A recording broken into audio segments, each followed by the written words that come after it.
ছবছৰীয়া বন্ধুত্বৰ অন্তত মুকলি আশাৰ তললৈ আহিল বাংলাদেশৰ প্ৰাক্তন প্ৰধানমন্ত্ৰী তথা বিৰোধী দলৰ নেত্ৰী খালেদা জিয়া। মঙলবাৰে খালেদা জিয়াক কাৰাগাৰৰ পৰা মুক্ত কৰা হৈছে বুলি বাংলাদেশ নেশ্যনেল পাৰ্টিৰ এজন মুখপাত্ৰই সদৰি কৰে।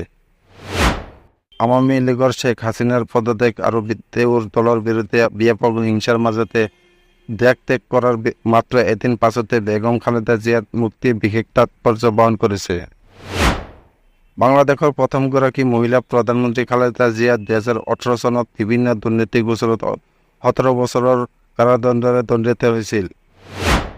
শেখ হাছিনাই দেশৰ পৰা পলায়ন কৰাৰ কেইঘণ্টামানৰ পাছতে সোমবাৰে খালেদা জিয়াৰ মুক্তিৰ দিন নিৰ্দেশ দিছিল বাংলাদেশৰ ৰাষ্ট্ৰপতি মহম্মদ শ্বাহাবুদ্দিনে।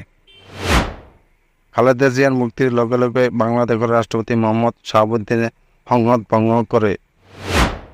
খালেদা জিয়া প্ৰথমবাৰৰ বাবে 1991 চনত প্ৰধানমন্ত্ৰী হৈছিল আৰু 1996 চনলৈকে কাৰ্যনিৰ্বাহ কৰিছিল। বাংলাদেশৰ প্ৰধানমন্ত্ৰী হিচাপে তেওঁৰ তৃতীয়টো কাৰ্যকাল আছিল 2001 চনৰ পৰা 2006 চনলৈ।